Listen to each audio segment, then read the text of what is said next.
Listen up, get ready, I'm not gonna take no more. There's a revolution, a revelation going on in my soul. Buckle up, get ready, we're not gonna sit back. Hey, you citizens of the world, welcome back to Live from the Heartland for the week of January 23rd. I'm Michael James, and today my co-host is Euan Hague, and he is bringing on his neighborhood, and she would be a neighbor of mine too by a few more blocks, the one and only Sophie Lucido Johnson. So Euan, take it away. Yep, Sophie is a cartoonist and author, resident of Rogers Park. Has got a new book out called CAN, The Future Family. Sophie, your book is all about how people build relationship networks. Can you tell us a little bit about what inspired you to write this and what you learned from writing it? Yeah. Well, a lot. I mean, it's fun to be on this podcast. Thanks for having me, because a lot of the inspiration is really Rogers Park, centric. Rogers Park is such a community-driven neighborhood in Chicago, and we moved next door to Euan almost 10 years ago now, which is wild but true, and found everything we were looking for on this street with people who sort of wanted to be in relationship with us. And then we also lived with another couple during the pandemic, and living with another couple in a house as adults who we all kind of got pregnant at the same time while cohabitating was really fun. And it made me feel like there's a lot of things that I'm learning here that people in my generation, I'm in a millennial and in Gen Z, are not doing in terms of being face to face with other people and giving help, accepting help, and just being able to work in small, close knit groups. It's on the outs. We're not doing that as much. So I wanted to research that and learn a little bit more about it. So that was the origin of this particular book. And you talk a lot about redefining family in a way of having networks of friendships and doing things like sharing meals, overcooking and sharing meals with friends and neighbors. Yeah. There's sort of a fewer people who are living close to their families of origin now than ever before in human history. And that has created sort of a fragmented support network for people. You're living kind of by yourself or with one other person, and that's not enough people to manage all of the needs of human life.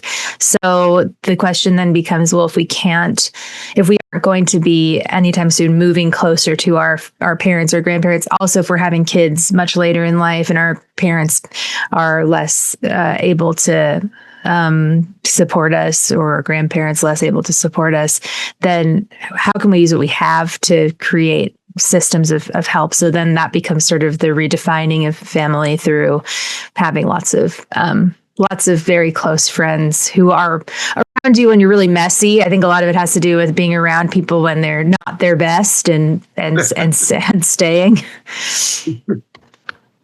I want to go back to the Rogers Park stuff. You did give a nice shout out to Rogers Park, but I'm curious to know why you chose Rogers Park. What was it you liked about it, and has it met your expectations? Rogers Park is the best neighborhood in the world. And that's we're in sync on that, I'll tell you. Yeah, I feel really clear about it too. My husband and I met in New Orleans, Louisiana, and that's a really cool city too. One of the things that's great about the South is there's very strong porch culture because the weather allows for it. And so you're really getting to know people in your neighborhood. I came here for grad school to Chicago. We moved into an apartment in Lakeview, and we just were kind of shell shocked by how we didn't know anyone. We lived in a building with people, and nobody seemed to want to, people were irritated that we wanted to get to know them. And did make friends with our next door neighbors who were much older than us and also politically different from us. But that was a great experience.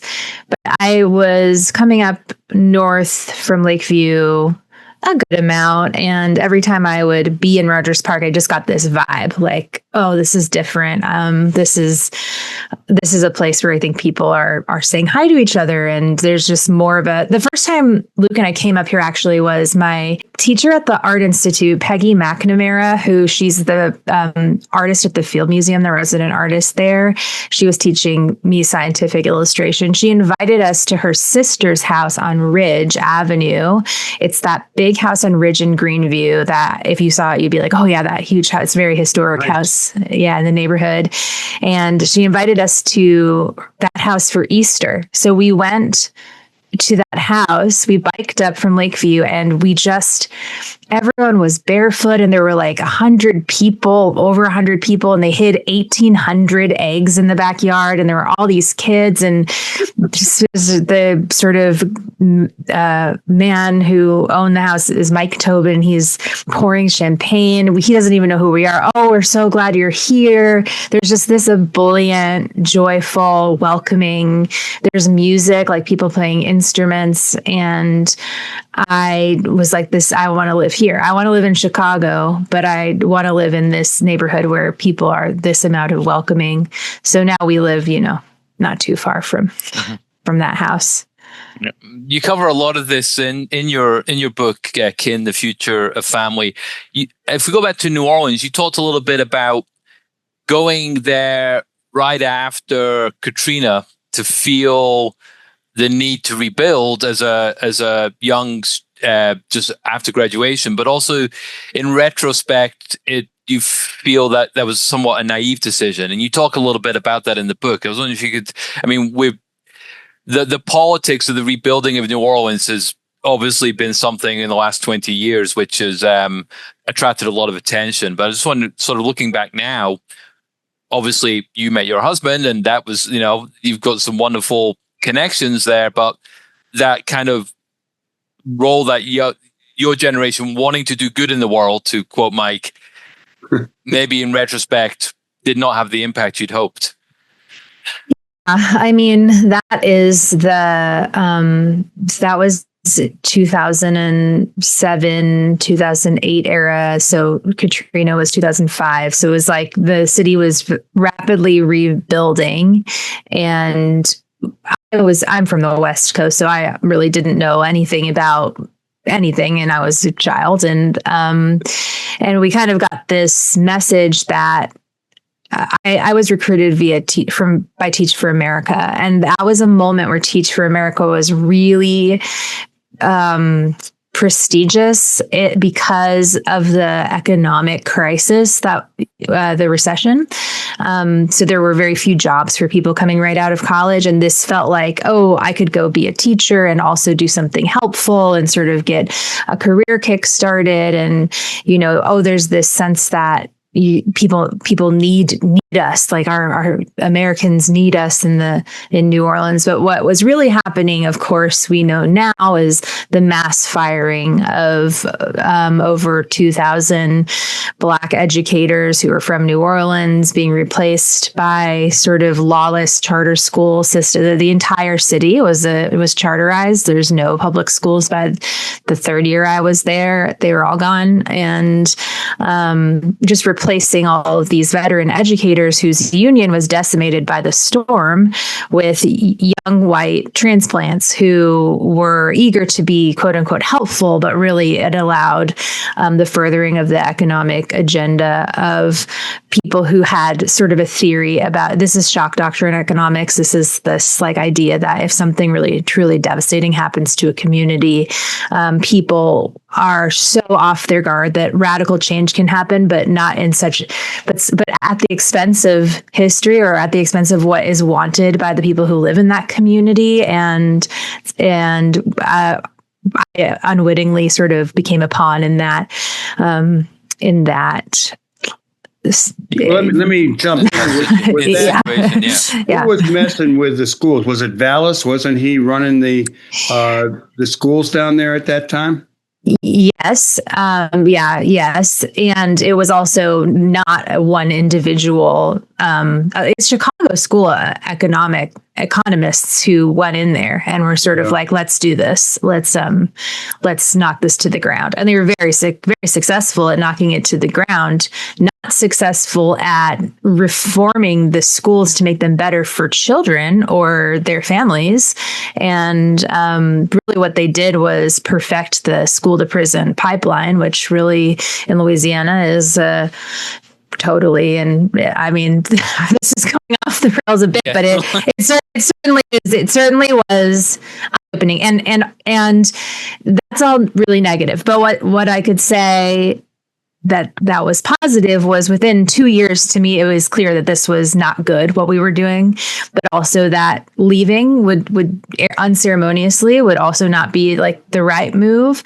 So that's where I got really into organizing and talking to people who were from New Orleans about, well, what can we do now that we're here, and rebuilding the unions over there, and trying to educate people on what happened post Katrina. And that was really great. We started a group called the New Teachers Roundtable, where for transplant educators who were learning how to be more mindful of the communities we were in. And I ended up staying there about 10 years and learned a lot and did a lot of really hard work. And yes, I did. I met my husband. He was also sort of doing education, nonprofit work, heart's in the right place, but to what end? And also, I will add that my students died, like most of the students, especially in the first 2 years that I taught there, either went to prison or died from gun violence usually. And so we weren't helping. It wasn't getting better. Now, to turn to lighter matters. I mean, this is a country that we're dealing with. I'm thinking of some of what made you want to write graphic memoirs? So Kin is not super graphic. I pitched a book. This is actually my fourth book. So I pitched one. My second one was fully audio, so it doesn't always log. But I pitched a book that had 100 images, and the editor said you can have 10. So this book has 10. I still have the pitch that has all these images that just have big X's through them. I taught special education in New Orleans, often in severe, profound communities, but mostly just learned that not everybody learns with language, and that made me pivot to visual, ways of learning. So I started to draw, and also I like art as modality for humor. I think humor is really important. So I was doing stand-up in New Orleans, and I kind of was able to parlay some of that into cartoons. And I don't know, I like that. I like language and art working in concert to become tools for conversation, change, and education. So I like them both. So as well as illustrating your own books, and I know you've done cartoons for the New Yorker. What is a Sophie Lucido Johnson cartoon?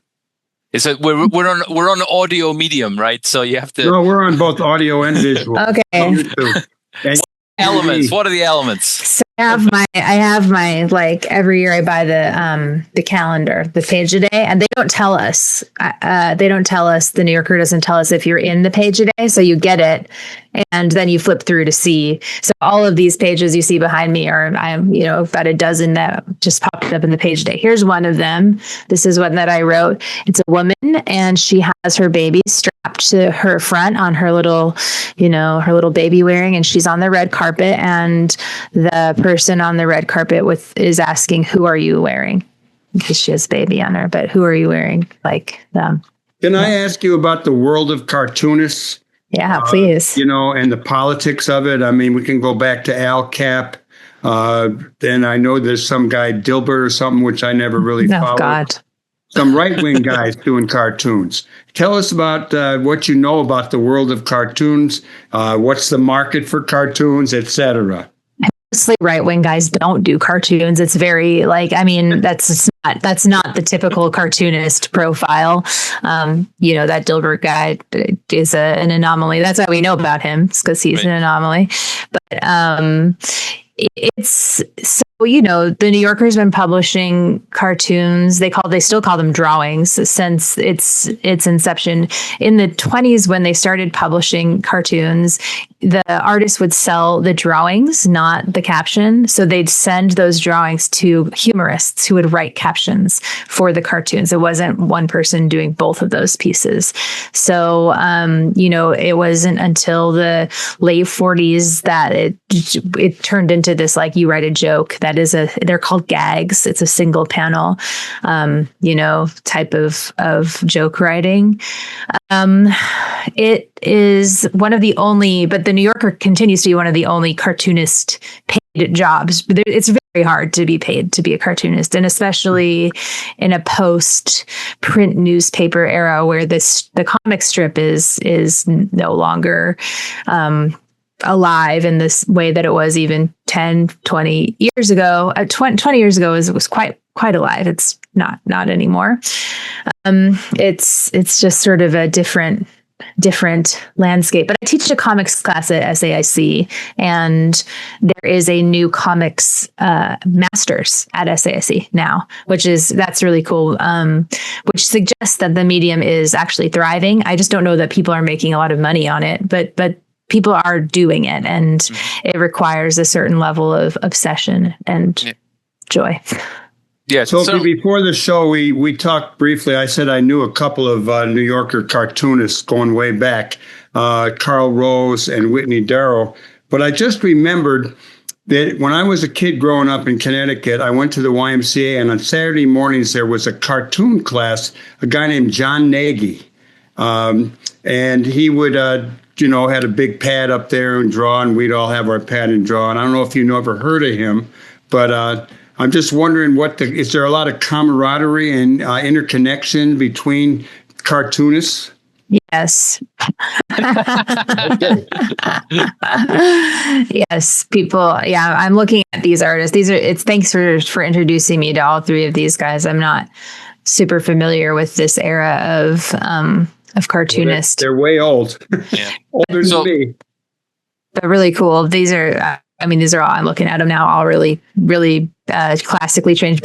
But I'm also seeing that the two you told me, Whitney Darrow Jr. and Carl Rose, were both people who did the drawings, but not the writing. They didn't write the jokes. So that's interesting. So who are your influences and mentors that set you on this path, or have you worked with or admire? On the cartooning path? Yep. Like, okay. Yes. Well, let's see. I loved working with Peggy at the Field Museum. So she's a mentor of mine and taught me how to draw. I drew in New Orleans, but she taught me how to draw. I was in my 30s when I learned how to draw, which is just to say, I think it's always an option for people to learn how to draw. And then in terms of cartoonists, I like a lot of the people who are working today. Liana Fink is a fantastic New Yorker cartoonist. You would recognize her work. I think I have one of hers on the desk. It's these sort of like line drawing type pieces. And she reached out to me when I published my first book. She blurbed my first book in 2018. And then we became sort of close. We had our babies at the same time. So she's fantastic. Sophia Warren, going back, Roz Chast is everyone cites her. I think she paved the way for women to do this in a lot of ways. But I'm excited about what people are doing now. And at SAIC, there's a great cartoonist or comics artist named Beth Heartland, who has written a fantastic graphic novella called Tender. It's a body horror, so you don't read it unless you want to be very disturbed, but I think she's fabulous. I mean, Chris Ware and Linda Berry are my two favorites. I have them tattooed on me. I was really lucky to take a class from Chris Ware while I was at the Art Institute. He only ever taught one, and Linda came and spoke. And I don't know, I like the whole bookshelf back here. This is a world full of these amazing artists. We're living in a time with some just brilliant cartoonists. Yep. So to go back to your book, what would you say is a takeaway for people reading Kin, The Future Family? I'm hopeful that, I want this book to be a hopeful book. Like, I want it to suggest that to not be quite so doom and gloom about how everything is trash, and to find each other and belong to each other, because life is short, and sort of more of a pivot towards what can we do for the species versus what can we do for the self. And it's like an anti-division. Like, I do think you can find commonality when you're face to face with people.